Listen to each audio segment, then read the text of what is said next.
SIR enumeration form online లో fill చేయాలా లేదా ఆఫ్లైన్ లో ఫిల్ చేయాలా? ఇందులో ఏది బెటర్? ఆన్లైన్ లో ఫిల్ చేయాలంటే కావాల్సిన అర్హత ఏంటి? అలాగే ఆఫ్లైన్ లో ఫిల్ చేయాలంటే ఎలాంటి డాక్యుమెంట్స్ సబ్మిట్ చేయాలి? సో మొదటగా ఎస్ఐఆర్ అంటే ఏంటో చూస్తే, మీకు 18 ఏళ్లు నిండి ఓటు హక్కు ఉన్నా లేదా లేకున్నా 2003 ఓటర్ లిస్ట్ లో మీ parents mother, father or grand mother or grand father వీళ్ళలో ఏ ఒక్కరి పేరు ఉన్నా మీరు ఇండియా పౌరసత్వానికి అర్హులు. ఒకవేళ ఇక్కడ లాస్ట్ ఎస్ఐఆర్ లో మీరు లేదా మీ పేరెంట్స్ ఒక్కరన్నా లిస్ట్ లో లేకుంటే ఈసీ అడిగిన ఈ 13 రకాల డాక్యుమెంట్స్ లో ఏదన్నా ఒకటి చూపిస్తే 2026 ఫైనల్ లిస్ట్ లో మీ పేరు నమోదవుతుంది. ఇప్పుడు ఈ సిటిజన్షిప్ ని ప్రూవ్ చేయడానికి ఫిల్ చేసిన ఎన్యుమరేషన్ ఫామ్ 2 రకాలు. ఒకటి ఆఫ్లైన్ ఫారం, రెండోది ఆన్లైన్ మెథడ్. ఇక్కడ మొదటగా ఆన్లైన్ లో ఫామ్ ఫిల్ చేయాలంటే మీకు 2003 కంటే ముందు లేదా తరువాత ఓటర్ ఐడి ఖచ్చితంగా ఉండాలి. అలాగే మీతో పాటు ఇందాక చెప్పిన మీ పేరెంట్స్ లో ఎవరన్నా ఒకరి పేరు కూడా లిస్ట్ లో దొరకడం తప్పనిసరి. ఇక్కడ మీతో పాటు మీ పేరెంట్స్ ఇన్ఫర్మేషన్ ఆన్లైన్ లో ఫిచ్ కావాల్సి ఉంటుంది. అంతేకాక ఆన్లైన్ ప్రాసెస్ అనేది ఫామ్ ఫిల్ చేసే పర్సన్ వ్యక్తిగత డీటెయిల్స్ కలిగిన ఓటర్ ఐడిలో ఉన్న నేమ్ ప్రెసెంట్ మీ దగ్గర ఉన్న ఆధార్ నేమ్ తో ఎగ్జాక్ట్ గా మ్యాచ్ అవ్వాల్సి ఉంటుంది.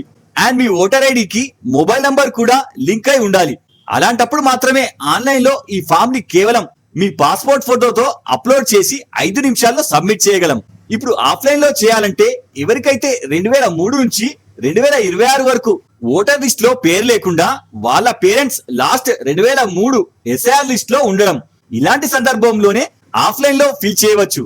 అండ్ ఈ ఆఫ్లైన్ లో కూడా మీరు ఎలాంటి డాక్యుమెంట్స్ సబ్మిట్ చేయాల్సిన అవసరం లేదు. అండ్ అంతేకాక లాస్ట్ ఎస్ఐఆర్ లో మీతో పాటు మీ ఫ్యామిలీ డీటెయిల్స్ లేని వారు కూడా ఆఫ్లైన్ లోనే ఫామ్ నింపాల్సి వస్తుంది. కానీ ఇక్కడ కేవలం వాళ్ళ డీటెయిల్స్ మాత్రమే ఫిల్ చేసి బియోలోకి వితౌట్ ఎనీ డాక్యుమెంట్స్ సబ్మిట్ చేయవచ్చు. ఇప్పుడు ఈ రెండింటిలో కావాల్సిన కామన్ ఇన్ఫర్మేషన్ ని చూస్తే applicant date of birth and Aadhaar number and mobile number and father name and mother name and last SIR 2003 list లో ఉన్న మీ పేరెంట్స్ ఎవరిదన్నా ఒకరిది పేరు, అలాగే పేరెంట్ నేమ్ అండ్ వాళ్ళిద్దరి మధ్య ఉన్న రిలేషన్, మీ పేరెంట్స్ అప్పట్లో నివసిస్తున్న living district, state and assembly నియోజకవర్గం పేరు అండ్ సేమ్ అసెంబ్లీ నియోజకవర్గం number and part number and మీది లేదా మీ పేరెంట్స్ ది లిస్ట్ లో ఉన్న నేమ్, సీరియల్ నంబర్. ఇక్కడ అడిషనల్ గా కావాలంటే మీ spouse details and parents voter ID number ఉంటే ఎంటర్ చేయవచ్చు లేదా బ్లాంక్ గా వదిలేయవచ్చు. చివరిగా ఆన్లైన్ లో మీకు లాస్ట్ ఎస్ఐఆర్ లో మీ నేమ్ ఉన్నా లేకున్నా సరే ప్రెసెంట్ మీ ఓటర్ ఐడి ఉంటే మీ డీటెయిల్స్ ఆటోమేటిక్ గా వచ్చేస్తాయి.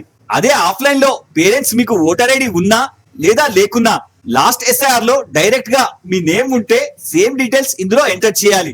లేదా మీ డీటెయిల్స్ లభించక లేదా మీరు అప్పట్లో మైనర్ అయినా మీ పేరెంట్స్ డీటెయిల్స్ మాత్రమే ఉంటే కేవలం ఈ బాక్స్ లో ఎంటర్ చేస్తే సరిపోతుంది. చివరిగా ఆన్లైన్ లో సబ్మిట్ చేసిన ఫామ్ ఎవరికి ఇవ్వాల్సిన పని లేదు. బిఏలో కూడా మీ ఇంటికి విజిట్ చేయడు. కానీ ఆఫ్లైన్ లో మాత్రం ఫామ్ మీరు ఫిల్ చేసి ఖచ్చితంగా బియోలోకి సబ్మిట్ చేయాలి, లేదంటే మీకు నోటీస్ ఇష్యూ అవుతుంది. సో ఇది ఫ్రెండ్స్ ఆఫ్లైన్ అండ్ ఆన్లైన్ కి ఉన్న తేడా. ఇప్పుడు మీరు మీ ఇన్ఫర్మేషన్ ని బట్టి ఎలా ఎంటర్ చేస్తారో మీ ఇష్టం. ఇలాగే నెక్స్ట్ వీడియోలో కలుద్దాం. జై హింద్.